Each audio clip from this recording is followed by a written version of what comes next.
In Chapter 8 of All Quiet on the Western Front, Paul is sent back to the camp where Corporal Himmelstoss trained his platoon as young recruits. Everything has changed, and the camp is full of new people, but he falls quickly back into the same mechanical routine of military camp life. Each day the soldiers practice company drill, which allows Paul to be outdoors, where he finds comfort in the natural beauty of the sand and trees. Next to Paul's training camp is a Russian prison camp, separated from his camp by a barbed wire fence. However, the prisoners often amble over to the German side of the camp, looking through the garbage bins. Paul finds it strange to see the prisoners, their sworn enemies, up close like this, and he marvels at the fact that these men are his enemies only because a word of command has made them so. And that same word of command might transform them back into comrades. They look like peasants who have found themselves inexplicably in the wrong place. It disturbs Paul to see them beg for food. In the evenings, the prisoners try to trade their boots for food, and Paul notes how humanely the Russian prisoners treat each other.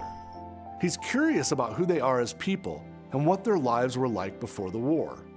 Paul essentially sees power-hungry officers and teachers as greater enemies than these Russian prisoners are to him, and tries not to lose himself in these thoughts. He shares his cigarettes with the prisoners, and after a funeral for one of the Russian prisoners, who die fairly often in the camp, Paul listens as the Russians sing, and one of them plays a violin. Paul's father and sister come to visit him one Sunday because Paul has used up all his leave time.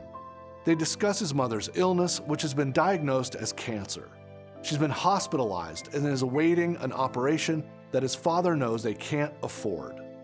In Chapter 8, Paul ruminates on the difficulty seeing the Russian prisoners as enemies because he realizes that it's a fiction based on a single command by someone he's never met.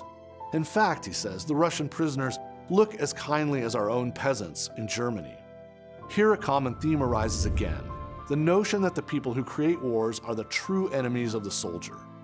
Paul's empathy for the Russian prisoners reveals how the insistence on nationalistic pride during World War I was flimsy fiction. Many types of war propaganda portray the opposing forces as the enemy, highlighting their differences. But Paul has a difficult time dehumanizing the men he sees starving and begging.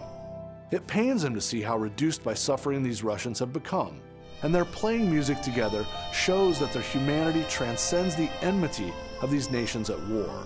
Paul intimates that he finds the war utterly meaningless.